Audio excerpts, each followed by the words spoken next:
What's the temperature like where you are, considering it's probably apparent by now that there's going to be a no-show? Yeah, thank you so much. It's all quiet at the National Assembly. Nothing has happened. Nothing has changed.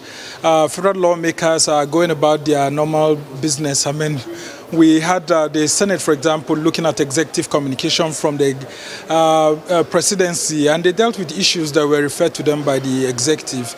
For example, Mr. President is seeking approval for the confirmation of Ahmed Kuru as the reappointed MD of the Asset Management Company of Nigeria. The letter was read. And then also the Nigerian Deposit Insurance Corporation, Bello Ahmed, the NDIC MD, that one too was also read, and there was no reference to any executive communication from the president that the National Assembly will be having a joint session, which is usually the case where we have the president coming in. Now, before now, as at yesterday, we had known that nothing was going to happen because the National Assembly usually sends a memo to junior staff to stay away and allow for Mr. President's convoy and security to take charge of the precincts of the National Assembly and both chambers.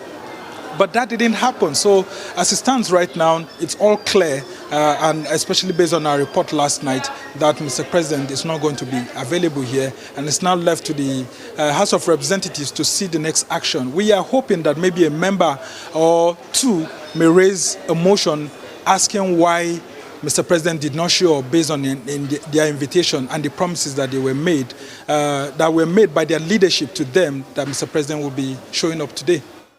Okay, Samna, this is no surprise that it is happening, but what would you say is responsible for this? Is there a lack of communication? Is there a gap in communication somewhere between the leadership of the National Assembly and the presidency? What exactly is responsible for this?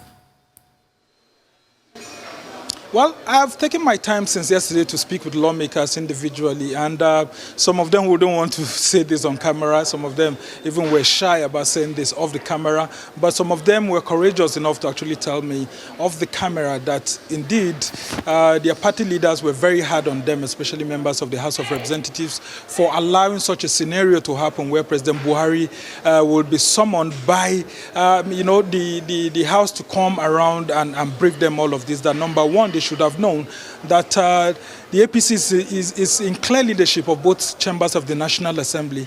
And secondly, Mr. President is not operating within the whims and caprices of the National Assembly, especially when it comes to the security issues, that he is the commander-in-chief, and the Constitution clearly spells out that he desires where to move his commandants, his generals to, and all of that. And so it's within his purview.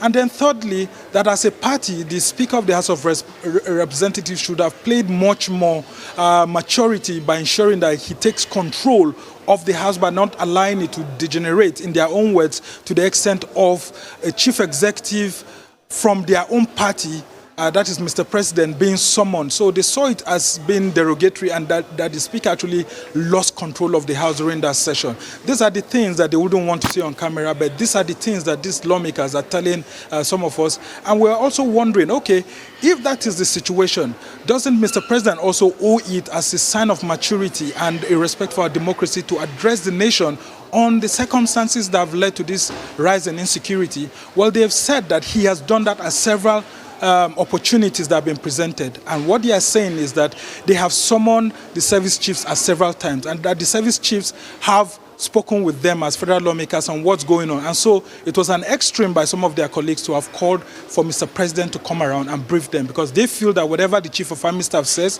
whatever the Chief of Defense Staff says, whatever the National Security Advisor tells them, directly comes from the office of the president, because they are appointees of the president. And so is the president speaking to Nigerians, especially through the federal lawmakers? Okay, Samna, I know you said that the view of some of the people who wouldn't come out openly to say it is that they don't feel the president ought to come out in the open and address the people. But however, or they don't want to perhaps articulate the pressures they're facing not to call on the president to do such. But there's one former minority leader of the House of Rep, Farouk Aliyu, who says the reason he puts forward is that the president is not an orator and as such should not address So it almost feels like, from the point of view of the public, and I'm just putting this forward, that there is a sense of being defensive or shielding the president from the people. Is that something you could corroborate at all? Well, we've had all of these talks going on with lots of people bringing their opinion here and there. But what these federal lawmakers are telling Arise News, based on what we've spoken with them on, including this morning, is that even if the president has showed up, there was nowhere that Nigerians would have expected such matters to be discussed in the open, because security matters are very critical. And so what would have happened is that Mr. President would have showed up and they would have allowed the cameras to just take his arrival. And once he arrives, he gets in there, both the senators and federal lawmakers are all seated. Immediately, the chamber will be emptied of external factors, and which will have to do with journalists, cameramen, and all of that, and even presidential advisors. And immediately, they will all go into a closed-door session from where Mr. President would have briefed them. And what these federal lawmakers told me is that even within the context of that briefing, it would have been very, very short, because Mr. President wouldn't want to reveal the strategies, because the lawmakers are just civilians. They are not military experts. They do not know military strategies. And even if they had an understanding of all of these issues, there will be fears on the mind of the president that divulging certain security information to them may go out in the open. So Mr. President would have been very brief, and that session wouldn't have lasted more than 10 to 15 minutes in all. So, well, within the context of AGF Malami's statement yesterday, it has shown clearly that the presidency actually means what it says, and then that, that they actually banking on the fact that the National Assembly doesn't have the powers to summon. But you've also seen top lawyers, constitutional lawyers like Barrister Michael Zekome, actually stating clearly that the president can be summoned. The president can be summoned. So if the president can be summoned on all issues, it should include security too. Indeed. Samna, it is looking like another missed opportunity by the president to address Nigerians, but thank you so much